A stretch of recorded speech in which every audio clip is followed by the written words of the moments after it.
Trevor Simmons and Kristin from Millennium. They've both been around quite some time for this area. I believe Trevor was hired on at Millennium in January of 2011, and Kristin has worked on that site for 20 years, is that right? Over 20 Over now. 20 It's years. 91.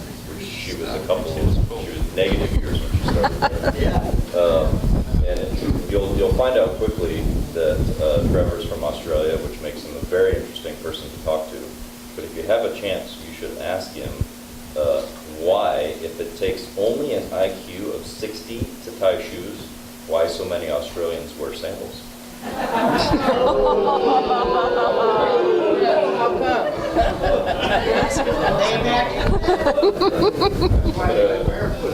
going to read you a couple.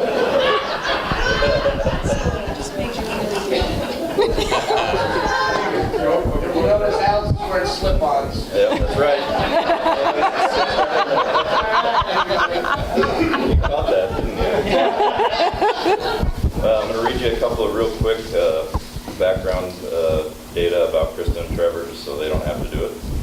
Kristin began working for Millennium Bulk Terminals in January of 2011, bringing more than 20 years of experience in industrial operations, remediation, and brownfield redevelopment.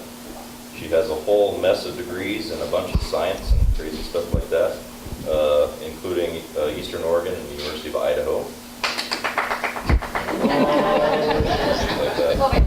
Go Vandals. And she's Vice President of Environmental Planning and Services. So everything that we've heard in the paper over the last 3 years about the problems that the site has had over the years with environmental issues, Kristin's the expert taking care of that.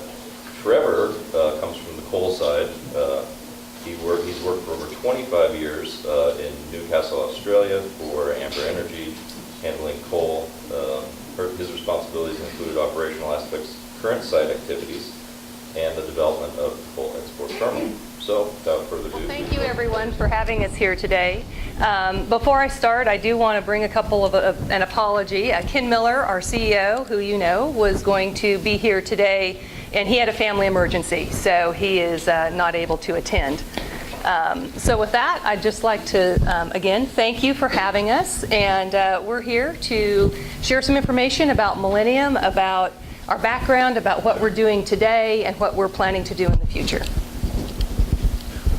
So one of the questions that we get a lot is, why would you want to export coal? What is the need for that coal in an export scene?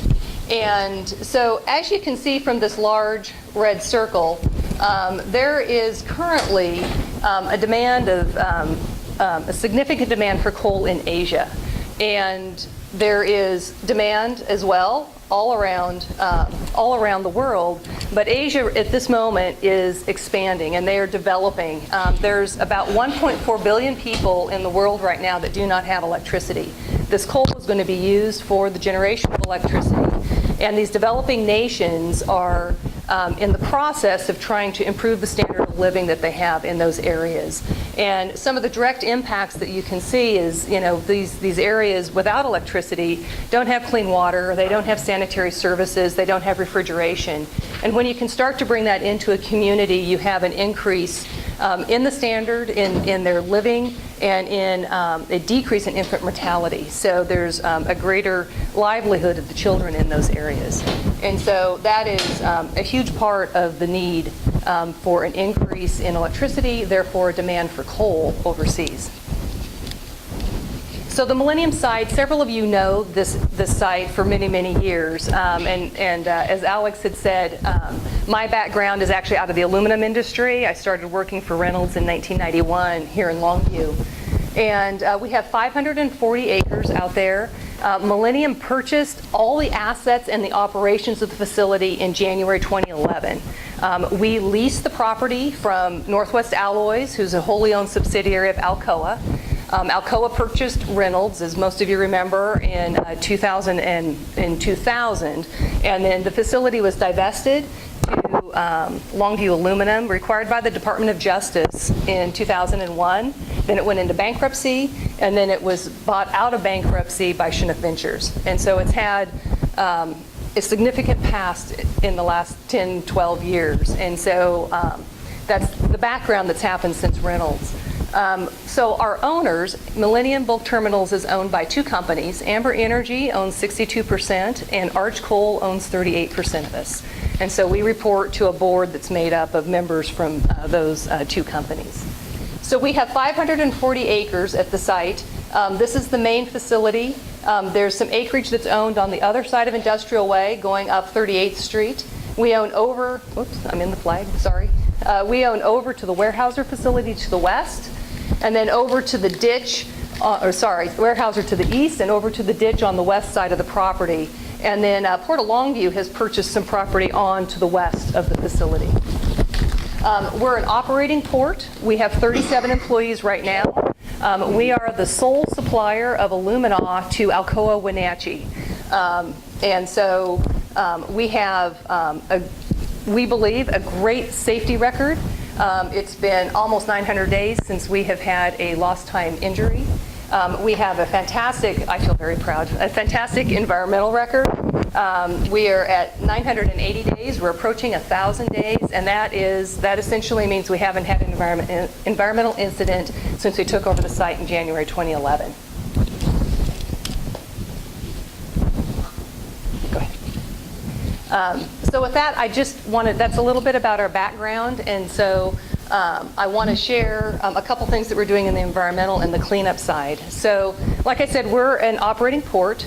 So we bring in about 6 ships a year, and we supply the alumina to Alcoa Wenatchee. It's loaded into rail cars, and trains leave our facility right now supplying that alumina. In addition, we bring in coal for Weyerhaeuser. We bring it in by train. It's unloaded at the site, stored in silos, and then loaded into dump trucks and taken over to Weyerhaeuser. So we have those two current operations, and we do that with our 37 employees. So some of the situations that we inherited in 2011 were just mainly from neglect at the site in the last 10 years. This is an example of one of our main courtyards before, when we first got there, and what it looks like today. A number of you have been on some of our site tours, and you've seen, and some of you have been on several of our site tours too, and so you've seen how it's changed over the last 2.5 years. And these changes have been significant at the site.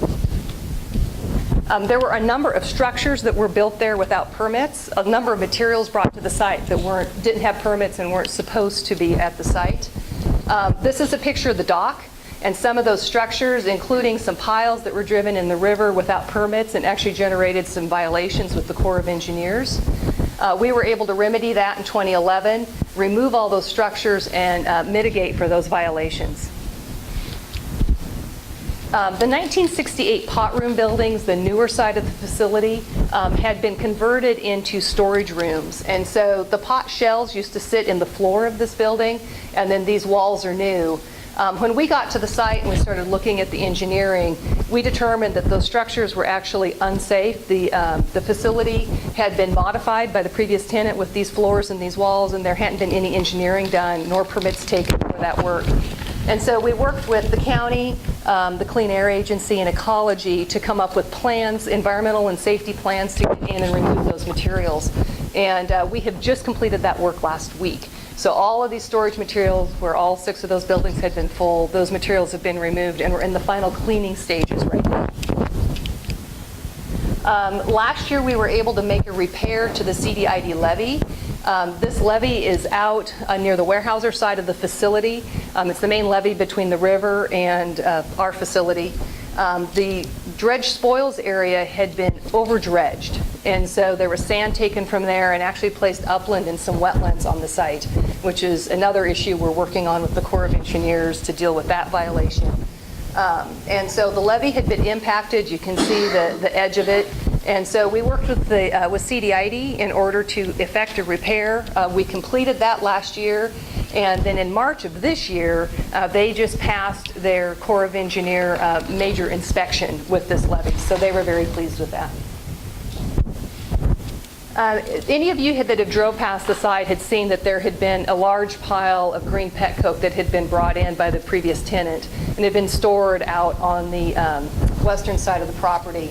Last year we were able to work with the owner and Port of Longview and set up a plan so that that Petco could be picked up and removed, hauled by truck over to Port of Longview and exported to where it was supposed to go in the first place. And this is just a picture of what it's like now. That area's been cleaned up and all the debris has been removed. Yes? Is that the same material that Chinook spilled on the Columbia River a couple years ago? Yes. Yeah, it's the same material. That was the third ship that they had loaded, and there was a, I'd probably say an alleged spill because there wasn't much action that came out of that. But yeah, that was what the report was in the paper. Yes? What was the material that was left in that building that you just finished cleaning out? So there were a number of materials in the different buildings, but in that picture, it was crushed carbon. And so those carbon blocks had been huge, like 33-ton monoliths, and they had broke them into, smaller pieces, 12-inch minus type pieces, and stored them in that building. And then they actually had sold the material to somebody that we eventually found out who they were, and then they were willing to come and help pick that up because they use it as a product. That carbon is used as a cover flux in the steel industry. So it was a valuable product to them.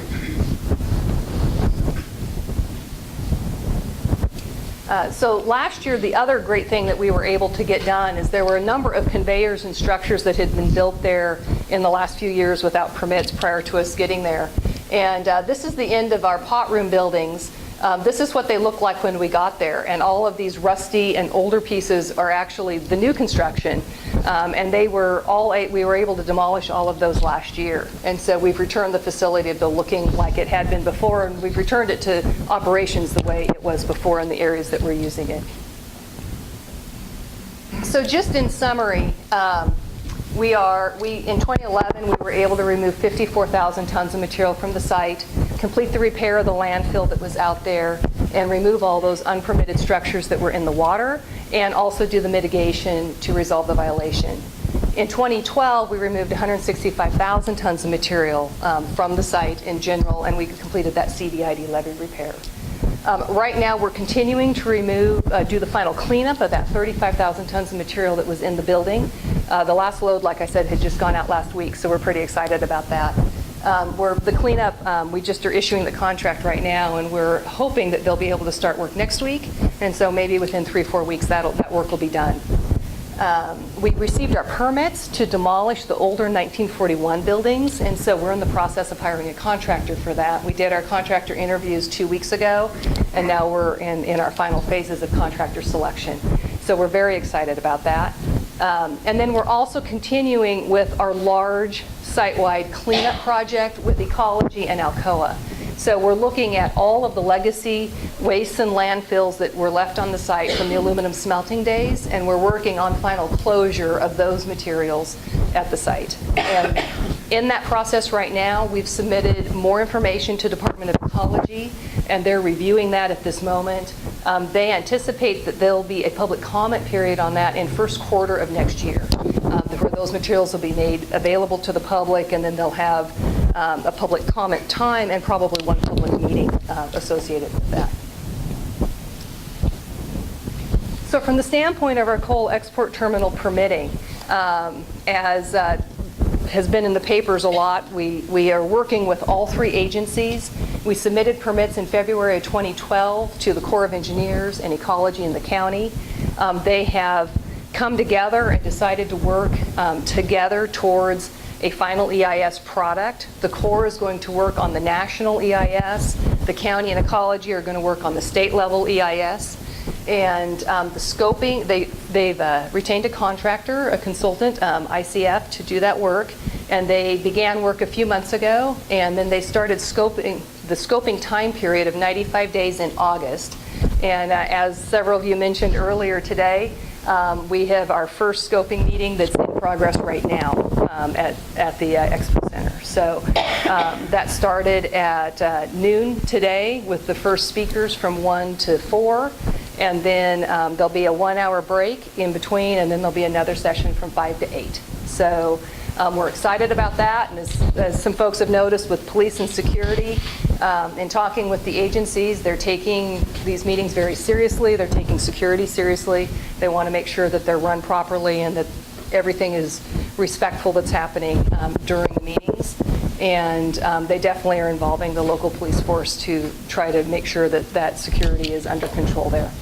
So that's where Trevor and I will be headed after this today, and it would be fantastic if any of you want to come along. We have, from Millennium side, we have a small building there called the Floral Building that you may be aware of. It's a white building near where the actual convention center is. And if any of you can make it out, we're having a barbecue there at 3:30 today. So you're welcome to come along to the barbecue. So with that, I'm going to turn it over to Trevor to talk in a lot more detail about the coal export response to Alex's suggestion. That's good. Except the only reason, you may wonder why Australians are such a fine race of people. No, white Australians are such a fine race of people because our forefathers were picked by some of the best judges in the world.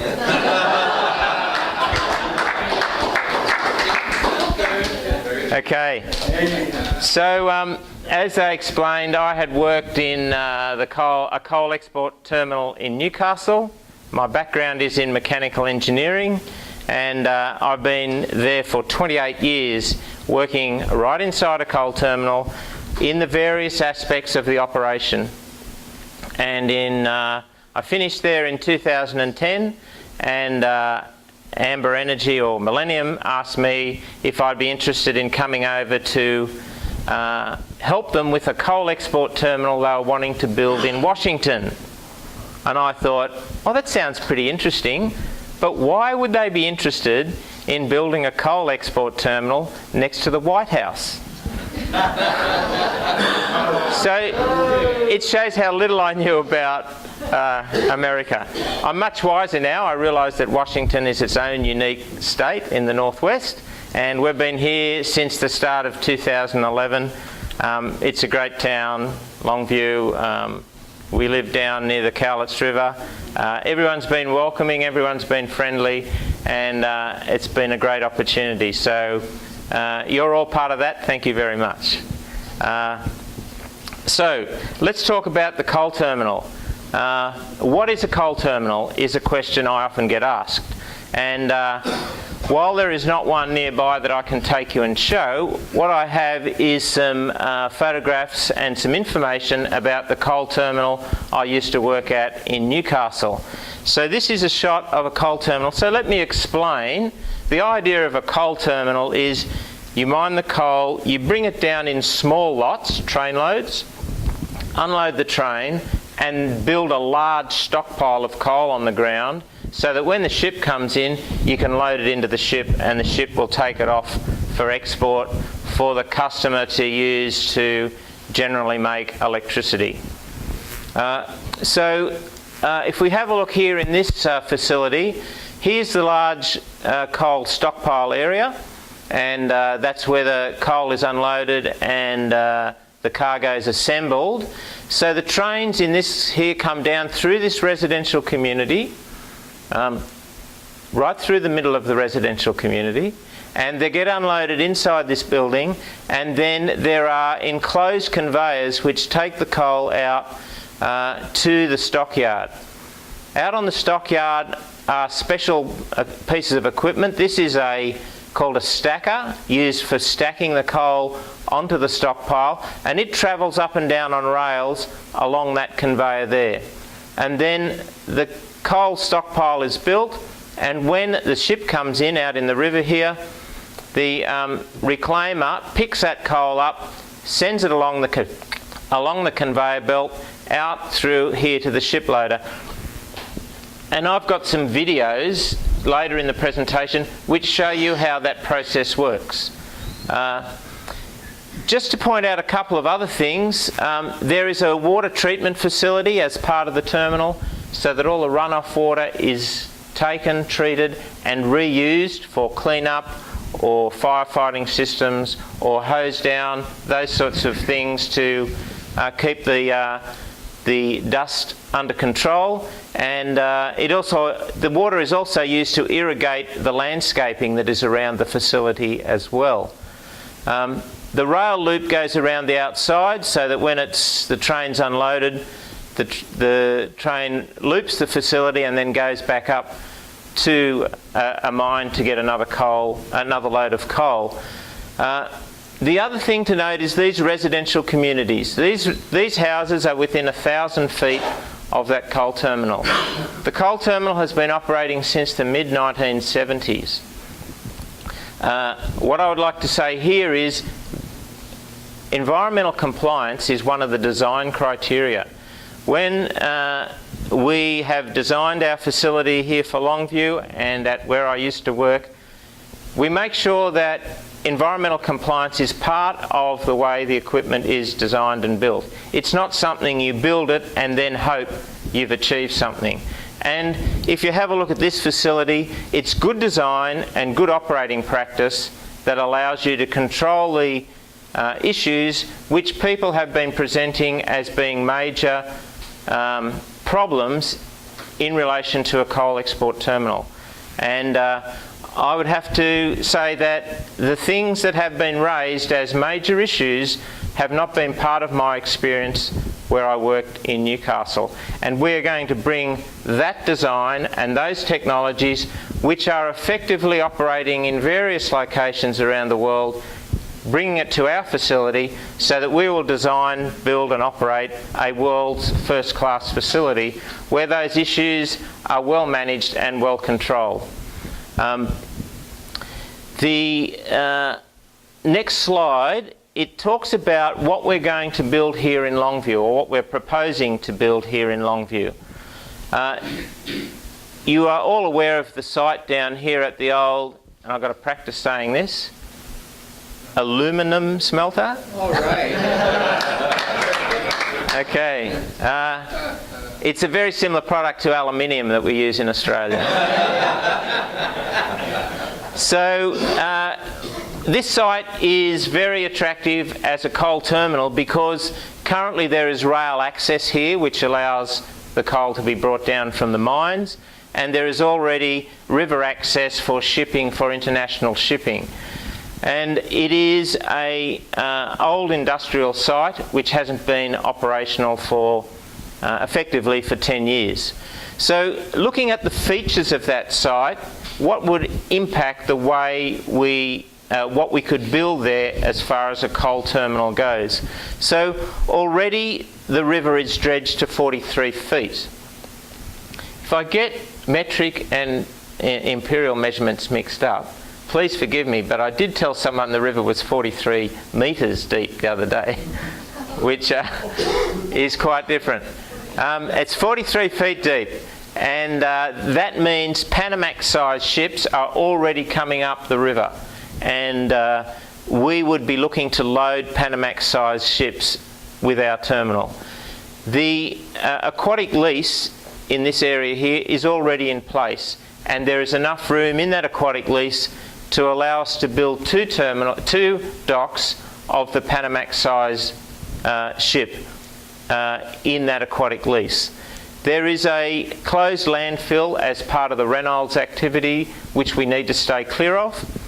There is a BPA substation here, which we cannot impact. If we impact that, the lights go out in Longview, and we can't have that. So that has to keep operating. And these facilities that we operate currently for Alcoa, they need to keep operating while we're building the coal terminal and when we are operating as a coal terminal, because that supplies the alumina to the Wenatchee smelter, and that's essential that keeps operating. So when we spoke to the railways also, the railways said, well, we can supply you with trains, but you must park all your trains on your site. We don't have room to park the trains along the main line or on the short line. And so you need to be able to park enough trains to supply a day's worth of coal on your site. So when you put all that together, we come up with this rail loop around the outside that can park 8 of these unit trains on it, which is a day's worth of coal for our facility.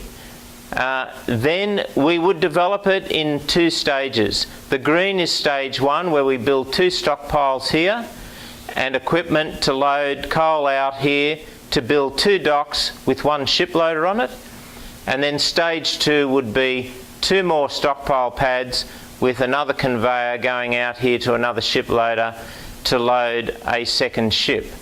And that represents what we have put in our permits and what will be studied in the environmental impact statement that is currently underway, and what the scoping process is all about. So let's just have a look at the next slide, which says this is a summary, a brief summary of what we're proposing to build, and it says stage 1, that's the green on the other photo, is to have a 25 million tonnes of throughput. Just to point out, this is not a spelling error, but that's how you spell tonnes if it's a metric tonne. And because shipping works in the metric system, we've related all our activities to that metric measure. So 25 million tonnes per year of coal. Just to relate that back to Newcastle, the coal terminal there I worked at last year loaded 120 million tonnes of coal. So it's significantly bigger than what we're proposing here.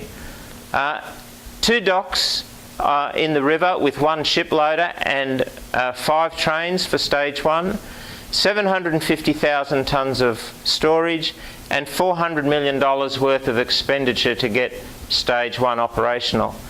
With stage 2, that would take us up to 44 million tonnes, a 2nd ship loader on the 2nd dock, more train parking, doubling the stockpile area, and an additional $200 million worth of expenditure to take it up to 600 for stage 1 and stage 2.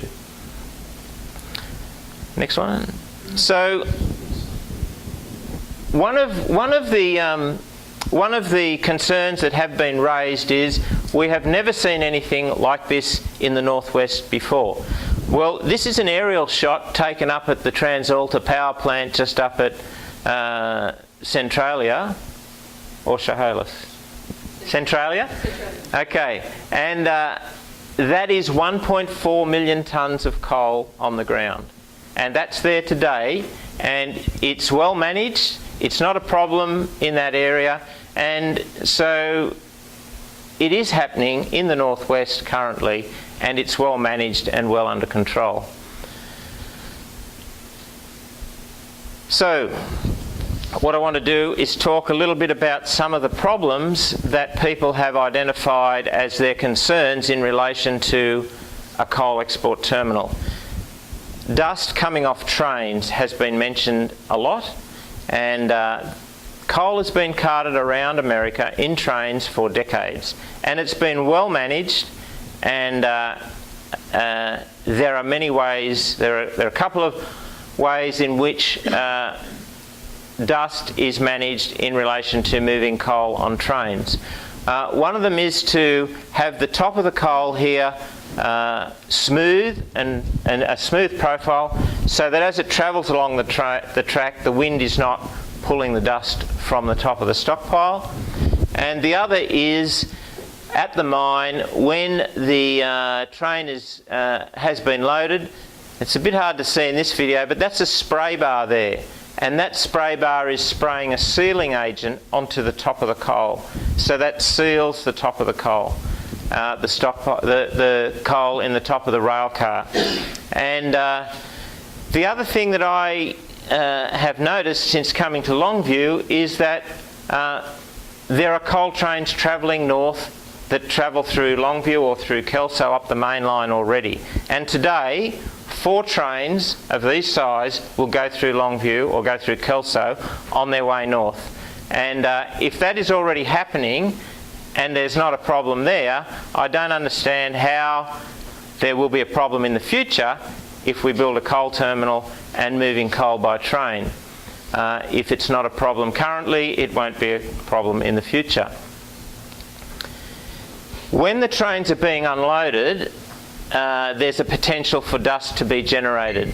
So this is a video of how the train is unloaded. So 2 rail cars go into a rotary dumper, and it turns the rail car completely upside down. And you will notice As the coal starts to leave the rail car, there are water sprays here which come on.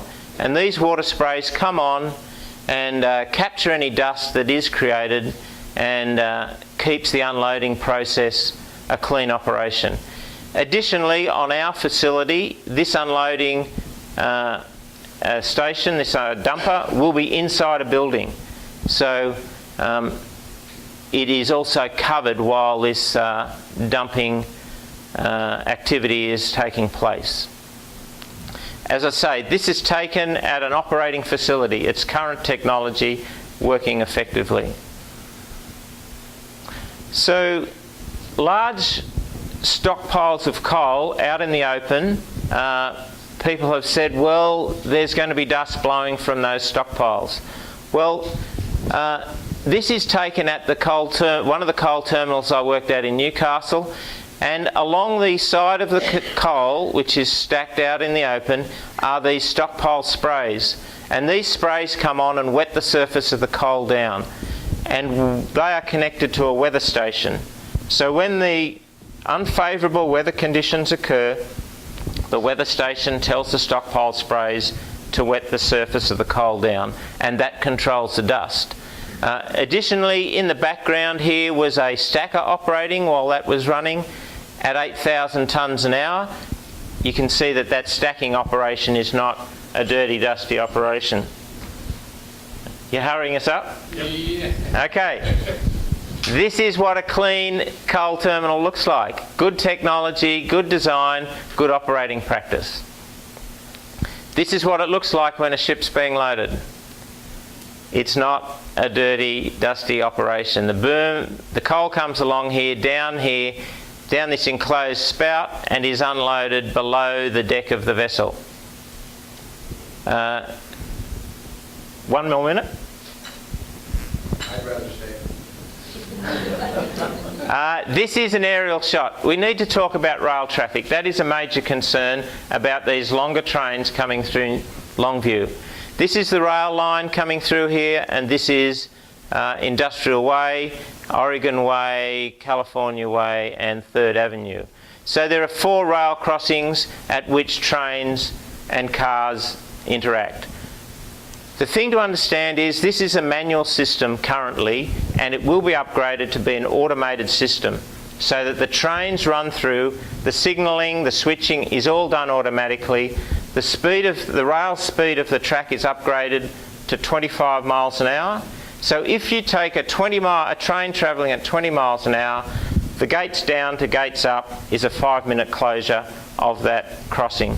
That'll all be identified in the EIS, a detailed transport study for everybody to look at. These are the economics of what we're looking at. There's a $43 million tax contribution during construction and $5 million worth of tax contribution during our operation. Jobs, over 2,500 jobs during construction, and stage 1 direct and indirect jobs are 230, and stage 2 direct and indirect jobs 300. That is direct jobs, there are jobs, indirect jobs and direct jobs in the area of Longview and Cowlitz. It doesn't look at train crews, river pilots and all those other activities, which would be many, many more jobs. And this is an ad that you may have seen recently. Working town with a global impact. Our economy is built on trade, and the Columbia River is our gateway. Logs and grain pass through our local ports to help build and feed the world. And This soon is the end. Millennium will add This is energy the last to that one. list with a cleaned up rental site as its home. We're making a difference, and we're putting people back to work by creating hundreds of local family wage jobs along the way. Millennium, growing jobs and expanding trade, right here in Longview. And that's the end. Good job.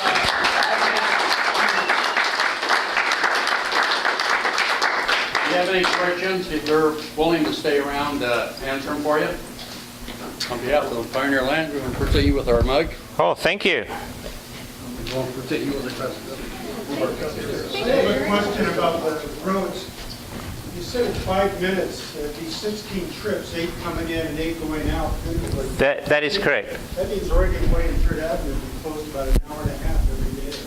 That It is, seems to me, businesses in that area, that'd be quite an impact. I guess if you look at it from that period of time, when you add it all together, that doesn't take into account the fact that it will be spread out over the day. So there's a lot of the day when there is not a lot of traffic moving in that area. And I guess it's not up to me to make a judgment about whether that's acceptable or not. That all goes into the EIS, and the details will be explained, and then the regulators will be able to look at that and decide whether this is acceptable or whether this is unacceptable. My concern was, as I understand it, the Industrial Way is now the second busiest road in the state for trucks. Those trucks, even when we go down there now, those trucks are idling quite a bit at stop signs, signals, whatever they might be. All those trucks, they have an impact. Their reaction is an equal and opposite reaction. So I guess maybe I'm just seeing it from a little larger picture in that standpoint as far as the impact on the traffic in that area. It's already backing up onto 7th in that area. That's my perspective. Yeah, look, I don't want to be dismissive of your concerns. They are very real concerns, and that is why the scoping period is there, so that and people can put those concerns in there and make sure it's thoroughly studied and the details are well understood, so an informed decision can be made about that. If there's any more questions, want to wait for a little bit until after the meeting?